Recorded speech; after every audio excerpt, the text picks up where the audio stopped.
À la une de l'actualité, 5e jour de pénurie de carburant à Kinshasa. Les files à la pompe n'en finissent pas. La police est annoncée dans les rues ce vendredi pour tenter de contenir l'envolée des prix des transports. Les premières étapes à la formalisation du déploiement de la force de l'EAC. L'accord portant statut de la force a été signé à Kinshasa entre le gouvernement et les délégués de la communauté des États de l'Afrique de l'Est. À la une aussi, décès de la reine Elisabeth II, Félix Tshisekedi a salué la mémoire d'une reine qui a marqué le monde durant son règne de 70 ans. Vous suivrez la vague des réactions des politiques en Afrique et dans le monde en début de ces journaux. Merci d'être avec nous sur Télé 50, Madame, Monsieur. Au lendemain de la mort de la reine Elisabeth II, les réactions fusent de partout. Le chef de l'État a adressé ses condoléances hier dans la soirée. Félix Tshisekedi a rendu hommage à un personnage qui a marqué notre monde. Les réactions des chefs d'État africains à suivre dans ce récit.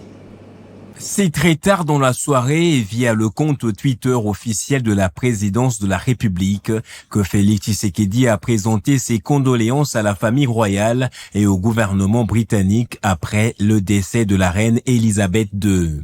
Pour le chef de l'État, cette disparition est une perte immense pour le Royaume-Uni et pour le monde que la reine a majestueusement marqué durant ses 70 ans de règne. Aucune disposition particulière au pays n'a été annoncé, encore moins un quelconque déplacement du chef de l'État. Mais de l'autre côté, très peu de réactions ont été enregistrées du reste de la classe politique congolaise, sinon celle de Martin Fayulu, exprimée par ailleurs en anglais. Le leader de l'opposition s'est dit très profondément attristé par cette disparition avant d'adresser ses prières au peuple britannique.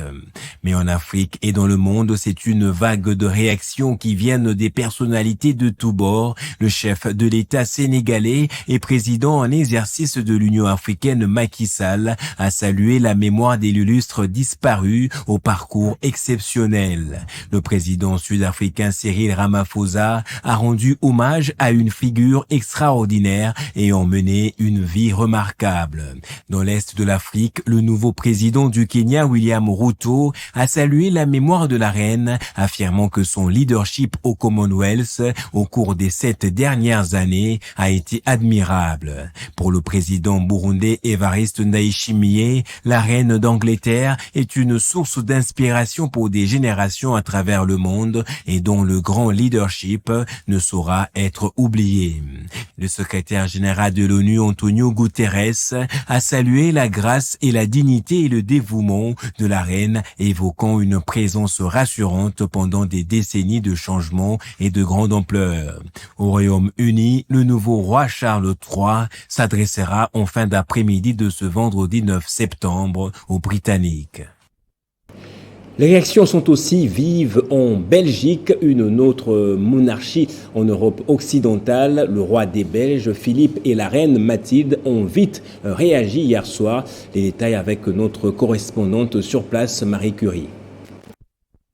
Le Royaume-Uni perd une monarque d'exception qui a profondément marqué l'histoire. Ont réagi jeudi soir le roi Philippe et la reine Mathilde.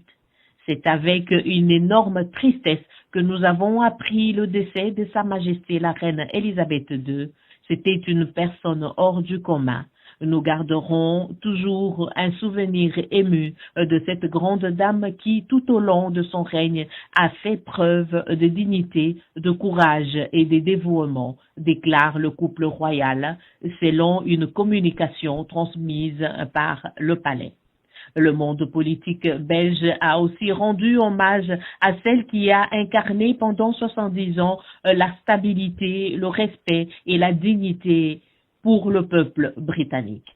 L'émotion est aussi palpable pour le citoyen lambda que nous avons croisé hier soir dans les rues de Bruxelles.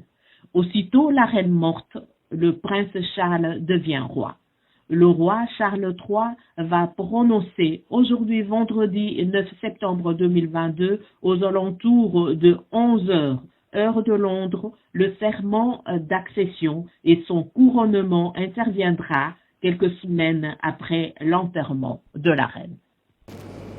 Et la force militaire régionale de la communauté économique de l'Afrique de l'Est va bientôt se déployer à l'est de la RDC. Un accord portant statut de la dite force vient d'être signé entre Kinshasa et des experts des pays membres de l'EAC.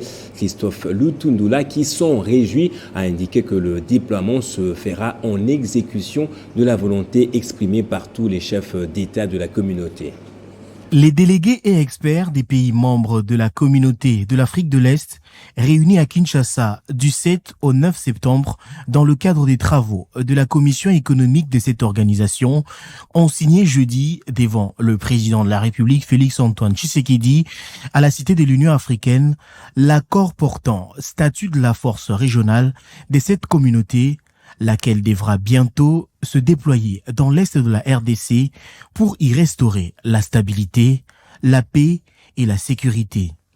La signature de cet accord est intervenue au cours de l'audience que le chef de l'État a accordée jeudi dans la soirée à la Cité de l'Union africaine à ses délégués de l'EAC venus lui présenter leur civilité et lui exposer les motivations de leur visite en RDC.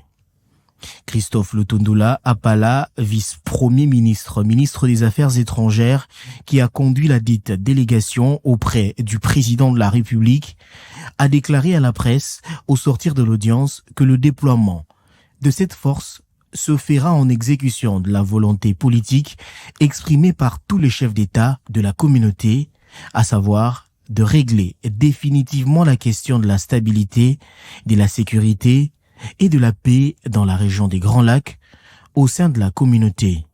Il a ajouté par ailleurs que la rencontre avec le chef de l'État était une occasion pour recevoir de lui des conseils et des directives en ce qui concerne la matérialisation de l'adhésion de la République démocratique du Congo au sein de la communauté.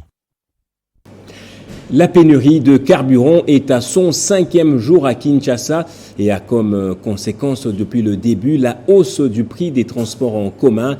Le commissaire divisionnaire de la police de Kinshasa a annoncé le déploiement ce vendredi 10 policiers pour le contrôle des prix dans les arrêts de bus. Euphrasie Mbia nous en dit plus. Plus de 6 jours déjà de difficultés d'approvisionnement en carburant. La pénurie continue de frapper de plein fouet la capitale congolaise, Kinshasa.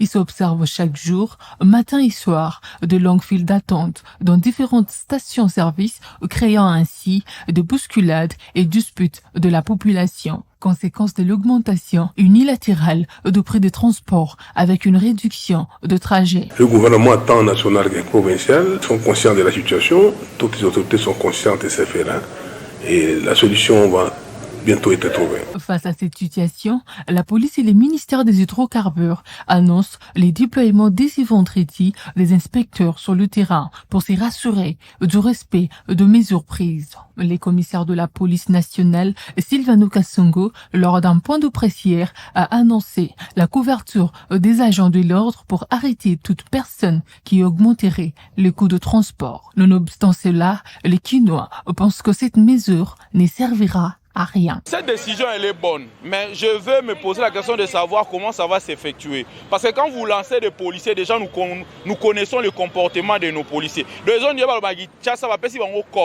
Ils vont venir ici pour matraquer, rançonner des chauffeurs de l'argent. Nous avons déjà la police de la circulation routière. Elles sont là. Qu'est-ce qu'elles font ?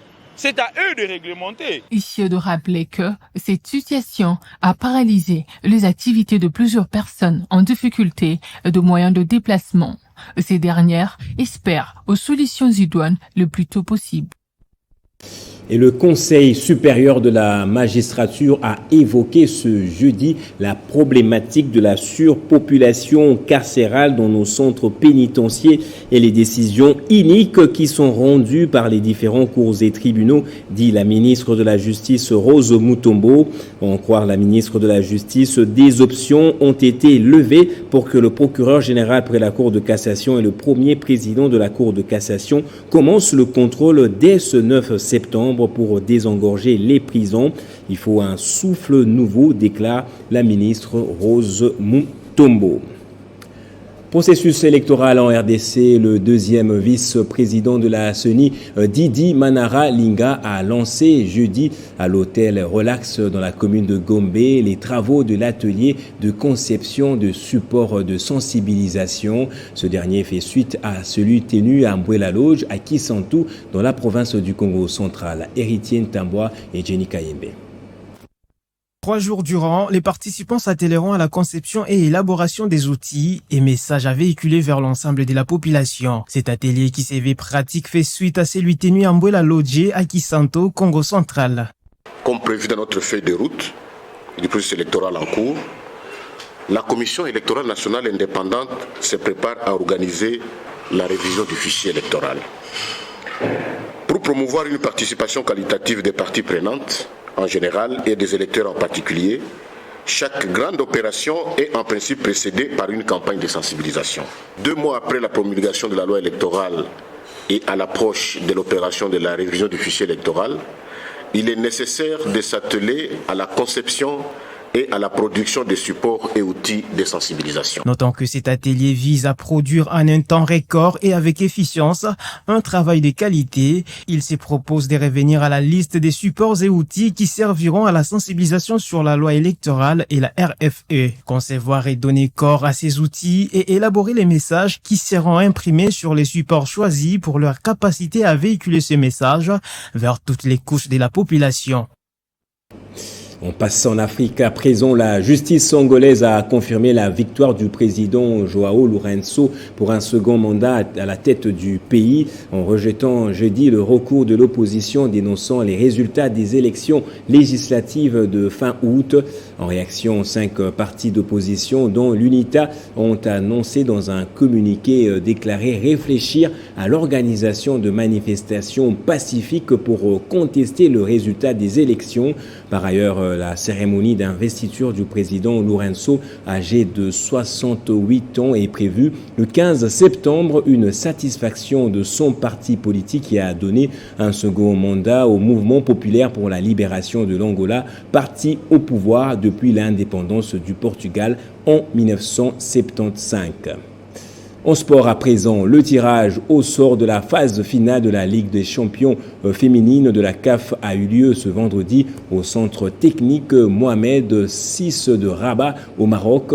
Les équipes concernées sont fixées sur leur adversaire sauf celle de l'Unifac dont les représentants seront connus à l'issue du tournoi qualificatif qui se jouera du 10 au 16 septembre.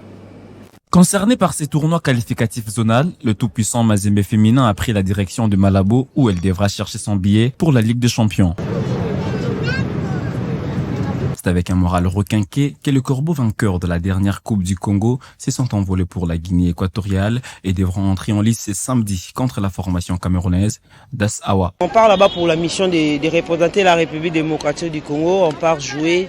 Je sais c'est une autre étape, c'est très dur, mais on est déjà préparé, on va aborder ça avec sérénité, quoi. Nous sommes là, on va représenter bien notre pays, la RDC, on va bosser, on va mouiller les maillots pour espérer passer, aller au Maroc pour représenter bien la République. Ouais, on promet la victoire. Nous aimons seulement gagner des coupes, on est déjà habitué à ça, donc on va faire tout le possible pour se qualifier. Cette phase qu'on va aller jouer la Guinée, pour se qualifier, aller au Maroc. En cas de victoire, les Corbeaux affronteront les vainqueurs du match opposant le FC Sécus du Tchad à l'AC Colombe du Congo-Brazzaville avant d'aller à l'assaut de Malabo King, exempté du premier tour. C'est le rappel des titres à présent.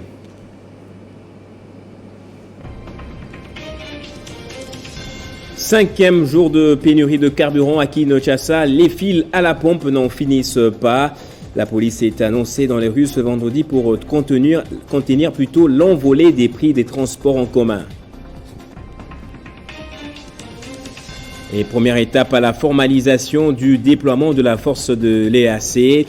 L'accord portant statut de la force a été signé à Kinshasa entre le gouvernement et les délégués de la communauté des États de l'Afrique de l'Est. Et puis, décès de la reine Elisabeth II, Félix Tshisekedi a salué la mémoire d'une reine qui a marqué le monde durant son règne de 70 ans. Vous avez suivi dans ce journal les réactions des politiques en Afrique et dans le monde. Et c'est par ici que prend fin ce journal. Merci à vous tous de l'avoir suivi.